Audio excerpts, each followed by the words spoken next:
Hey, good morning, guys. It is 5 a.m. here at our hotel in Marbella, Spain, and we are headed to Africa today. Yep, you heard that right. We are headed to Africa, the motherland. We boarded a bus that picked us up at our resort in Marbella, Spain, which drove us an hour and 15 minutes to the port city of Tarifa. Now, you can embark on the journey across the Strait of Gibraltar from a number of ports along the Mediterranean Sea, but Tarifa is actually the shortest and simplest route to take. The sunrise views on the drive down the Costa del Sol are truly mesmerizing. It makes waking up at 4 a.m. with an 18-month-old totally worth the experience and opportunity. All right, so we have made it to the port city of Tarifa, Spain. Now what we're gonna do is we're gonna go through customs. We're gonna make sure that everybody is able to actually travel to Africa. We're gonna be taking this large vessel on the 8-mile journey, which is roughly 14 kilometers across the Strait of Gibraltar to Morocco. So I'll see you guys when we get there.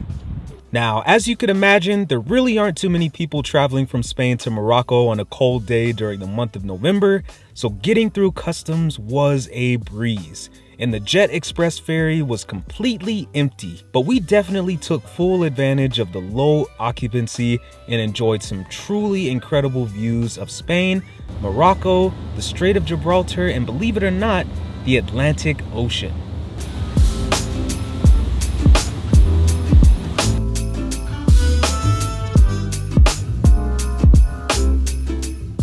Once we made it and officially docked in Morocco, we disembarked as quickly as possible to breathe in the fresh African air, something we have wanted to do our entire lives. We did it, guys. We made it to Africa.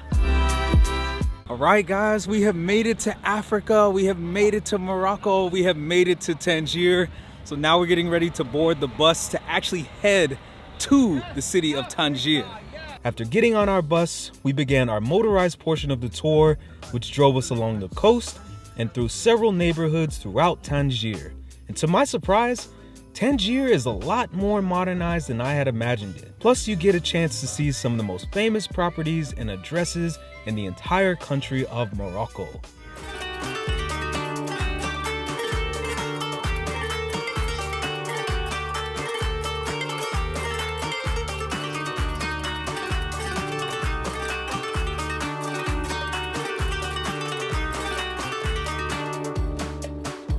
All right, so that was the bus tour. Now we are gonna take a walking tour of the city of Tangier.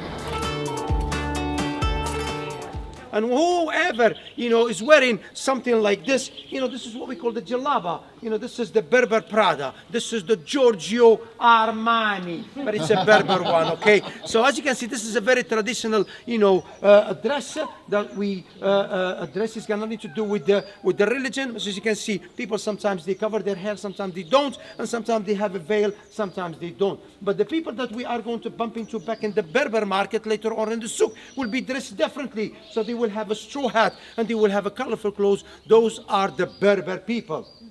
And the Berbers, like I said, they are the first and the originally people of Morocco. They used to call them a blue people not because they have a blue blood, but they used to carry tattoos in their faces. And the tattoo was like a sort of identification to tell you which tribe they come from. Because after the Berber, there were so many tribes and Kabilas have been created, such as the Bedouins, the Nomad, the Tuareg. These are the big guns. And these are the people that, you might have heard of. But there is about more than 50 or 60 tribes or color language, which I will explain to you later on, when we are back and there near, so that you understand pretty well. So now, as you can see, we're going to be drifting away from the Jewish quarter. This is the richest one. Remember, this is Marchand. We are going to see the old Jewish quarter inside the Medina, and we are heading towards the Casbah. So we see some very attractive little colors inside the old city. And of course, remember, I already mentioned about the education. We have the private, American, English, French, German. But of course, we have a government education. But the government education, before we reach that school, we send the kids to what we call the Quranic school. The Quranic school is where we study the Quran. That's where they study the Quran. That's where they learn how to write, in a classical Arabic, of course. And of course, the beauty about these little, Quranic schools is that we don't use a pen or paper, so no pen or paper. So we write the verses of Quran in a piece of wood, they are already written in a piece of wood. And we use, different pen. This is the pen we use, to write So we write the verses of Quran in piece of wood. We learn it, then we wash it away. Okay, we use a washable natural ink. We dip it in there. And then we write the Quran. So that's the only way we study the Quran. So the madrasas, we call them a madrasa. It's on the left hand side, symbol of good luck. And we are there on the left. You can take a picture of it. It has been freshly painted in white, which stands for peace and harmony. And of course, in the olden days, it was pretty shabby chic, with so many different colors, to how people express themselves. But today, it's all painted in white. Remember, we're not in the Casbah just yet, but that's the first school. That's the madrasa, as you can see. Beautiful, decorated in very traditional colors. And we are going to see a lot of those colors inside. Featured in the Inception movie that was filmed in Tangier, and that was Leonardo DiCaprio. And of course, that's the 7th Friday gate. The Tuesday gate is the main entrance of the Casbah. So we are now going to see the build, of the 9th century of the Casbah that has been, like I said, gradually built. So between the Casbah and the old city, there is about 1,500 little small street. So of course, it was cleverly done. So if somebody like the enemy come and make it over the wall, he will go inside and he will get lost. Then of course he will be caught very, very quickly. There is an execution wall right in there. In the Casbah, we'll show you a beautiful panoramic view about both seas. That's why it's been built on the hills of the Tangier city. So it's the closest point, and the views are fantastic. So the gate is the Tuesday arch, good luck, and of course, protection symbol, which is like a shoe horse. And that there is another one which is a protection, and you will see how many scars that this wall had, and it's been rebuilt, reconstructed, and of course repatched so many times, so many years, after the war. So remember, the sea used to come as far as here. So that's why you are going to see some guns pointed, to our, side to shoot at the enemy. So that's the Casbah. The Casbah, by definition, is the citadel. That's a military and military only, okay? There is a Sultan Palace, which we are going to walk by, and I will show you all, the bits and pieces once we are inside the Casbah. So let's rock the Casbah. They have been restored, so that's why they are wrapped in a plastic bag, by the government. You see, so they have a grant, to restore the Casbah. As you can see, they are putting some new lighting in there because it was very dark, a little earlier. And then the guns, as you can see, they have taken them, they've restored them to their former beauty, and of course they're still in the wrap and the plastic bag. So this is where the sea was, of the Atlantic, and of course, it was surrounded, so it's pear-shaped with 1,500 little more narrow streets.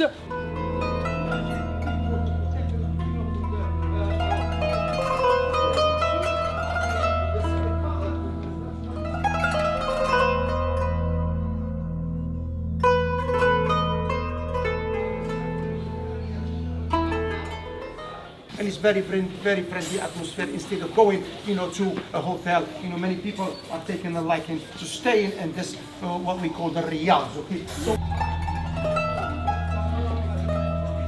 over 1,500 homes, they have a fewer nails, fewer metal nails. Some of them they have plenty. That's a symbol of wealth. That's how people used to express themselves. That's to show you that they were wealthy, and of course they had a lot of money because of the metal, because in the olden days the metal was so expensive. So to use it on a door means quite a lot. So that's why you see some of them, they have a few metal nails, and some of them they have plenty.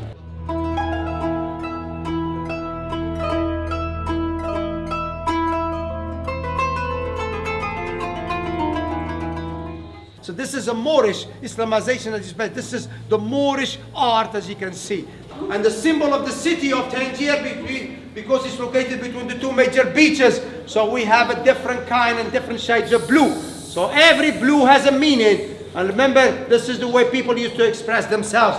Let's see the panoramic view. And many things have happened in here. Many people have had their hands cut, their heads cut, and their heads chopped, of course. And there was a lot of auction of people, at the slavery time. Girls, women, men, all used to be sold by bunch right here in the heart of the Casbah and the execution wall. So let's see why this part of the city was very important, because of its location and in the top hill of the city. And let's see the view now.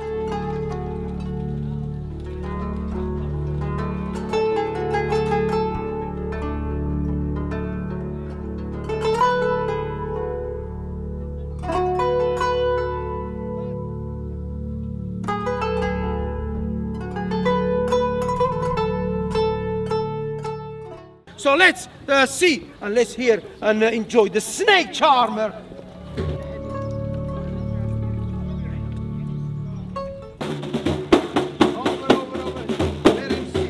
بدي انا الشد الحرامي اللهم صل على النبي بج and the cobras bج.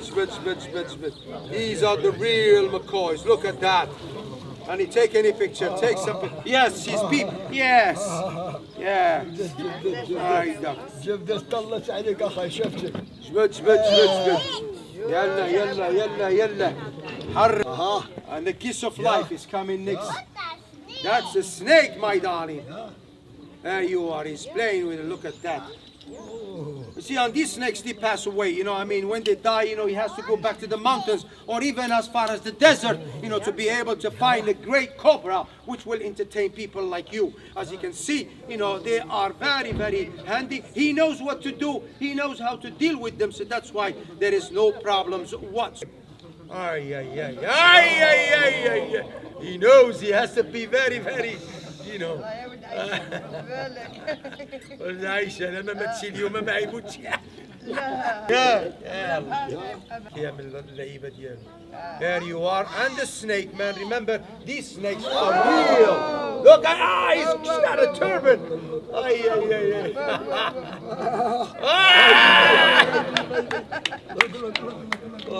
He can never put you in danger, you see. There you are, look at that. Got you.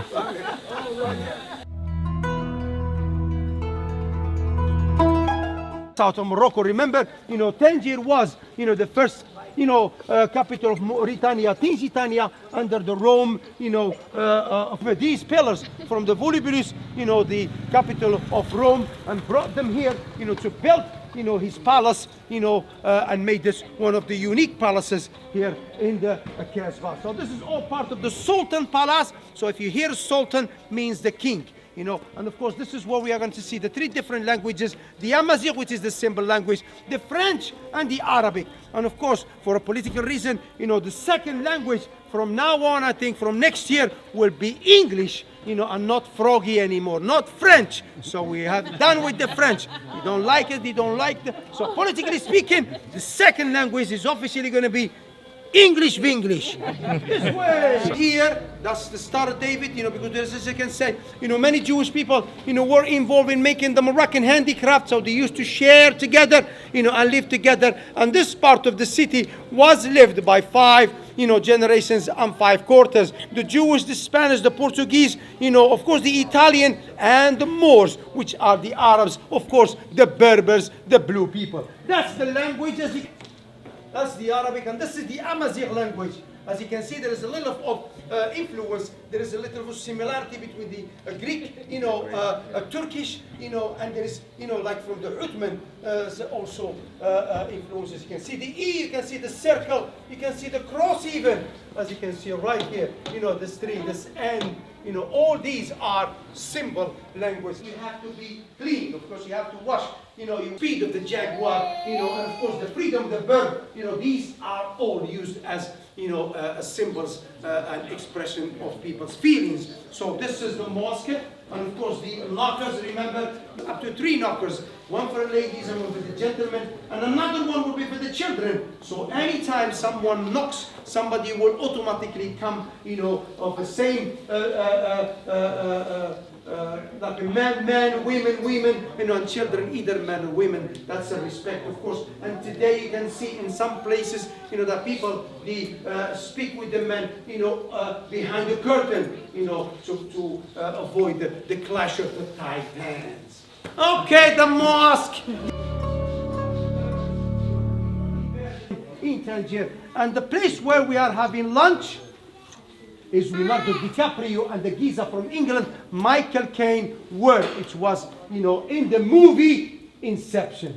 Not only you are the famous and the actors. The first single. This was in Spectre movie, James Bond, called the L'Americano. So if you ever see Spectre, Daniel Craig was here, and the film was screened or filmed right in this place over here. It was hired also, like I said, in the 70s in a hippie time, you know, visited heavily by Michael Jagger, you know, and of course Brian Jones have recorded their first single in this building right here on my right hand side. Okay, so this is the James Bond place, you know, movies that have been filmed in Tangier, and Casablanca, of course, not to forget, you know, Humphrey Bogart was also filmed that made the city Casablanca.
Go and see. Go inside. We are at the memory. Juice and beetroot. That's it. That's it. Freshly made today.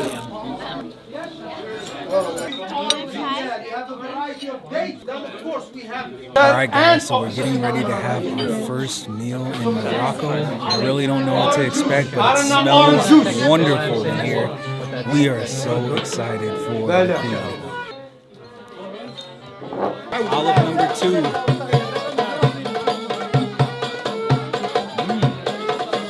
I think that one is sun-dried. It's a little bit saltier, a lot softer. That's really good. Alright, final olive. I think this one is a little bit spicy. It's covered in chili. Let's get into it.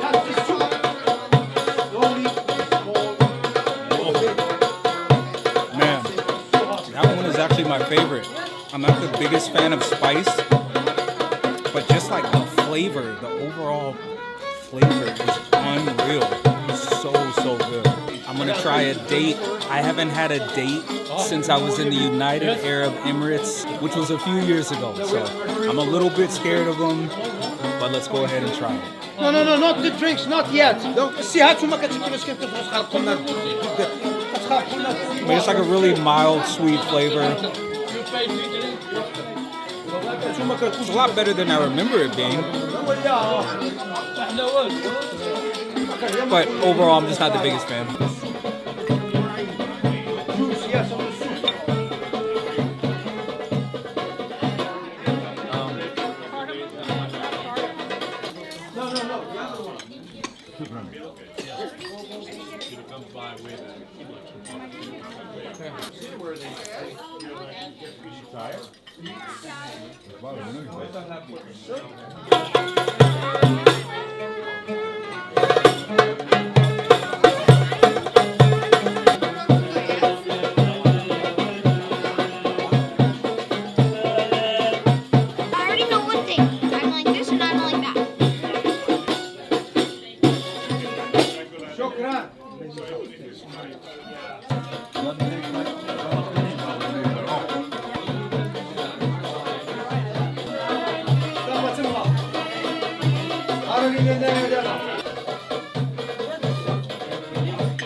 Let's go ahead and try the food.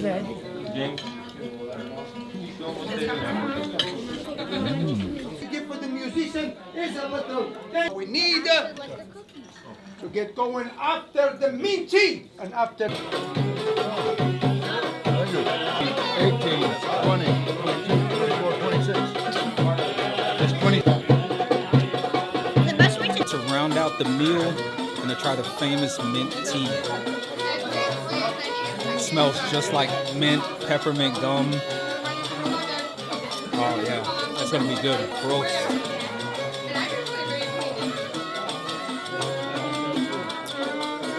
Oh yeah, that's good. It's like such a great palate cleanser, and it really helps to just round out such an amazing meal.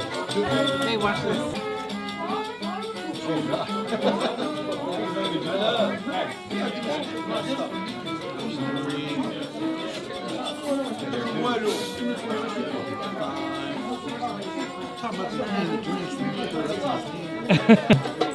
Hey, look at Daddy.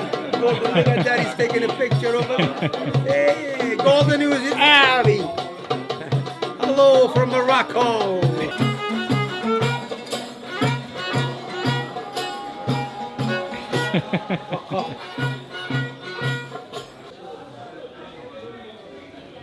Okay, so we're gonna go through the Jewish quarter.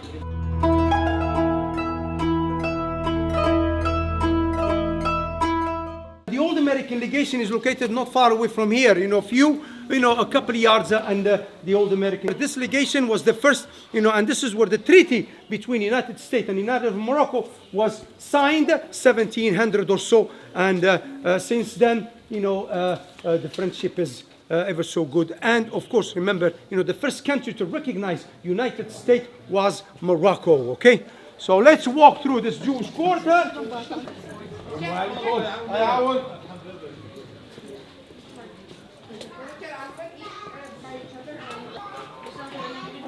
An architecture that we will be bumping into, as well as the Berber, and we're heading towards the Spanish Quarter before we get to the Berber house for our shopping.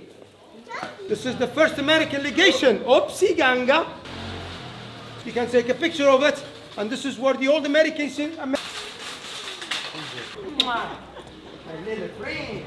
He's very happy, Very happy. He's trust. I look at the architecture. I meet a little old Roman architecture, as you can see. The iconic Roman buildings and the Roman nexus of culture and architecture inside this little area. Don't get manipulated, stay with me, and of course, here you are. They needed to. These are the boys from the hood. They always look after these birds. The stuff that they have here, like a plant, they always water them from the fountains. Hey, the birds here, down.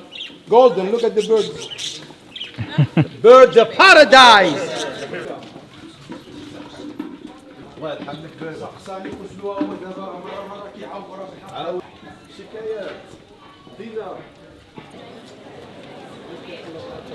The architecture, and this is for the art school, of course this is for the handicraft, where we're going to start our shopping spree. Of course, remember, you have to negotiate in there, but it's guaranteed, it's highly recommended. So this is where we're going to have a little bit of information about the Moroccan handicraft at its best. So let's step here. Zinta. Wait, please, we go left.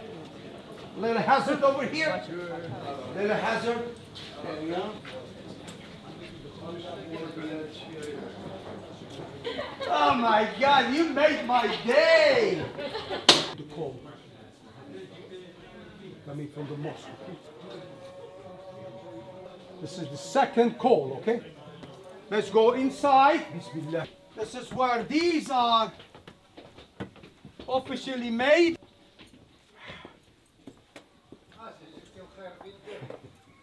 Enjoy it.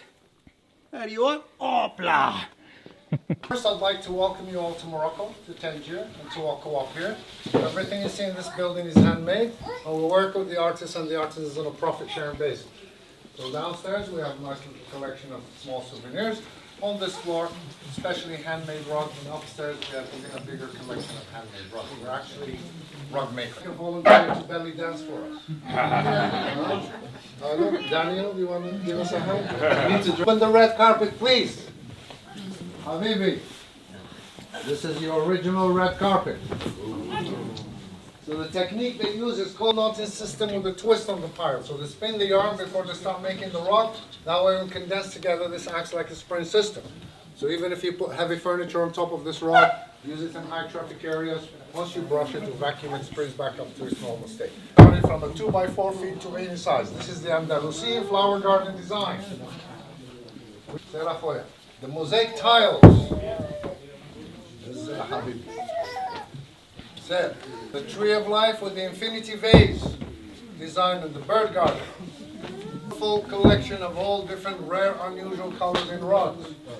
This is made by the desert nomads. This is one of the toughest rugs.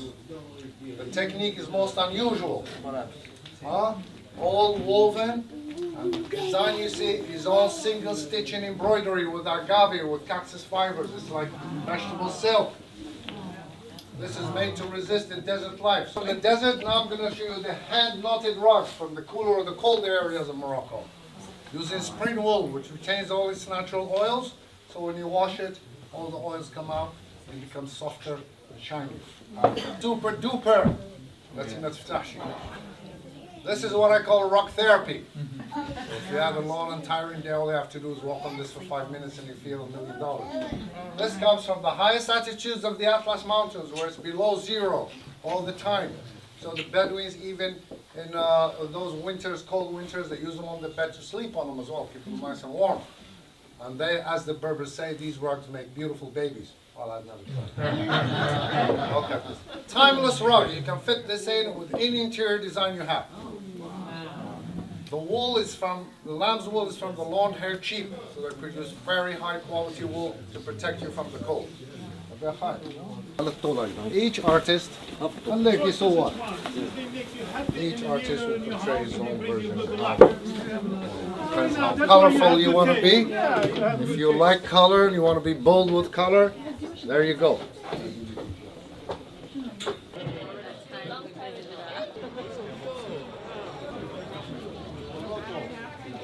What did you get him?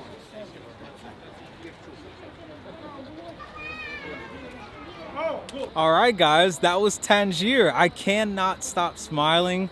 You know, I really can't tell you guys enough how thankful and grateful that I am to be able to step foot here in Africa.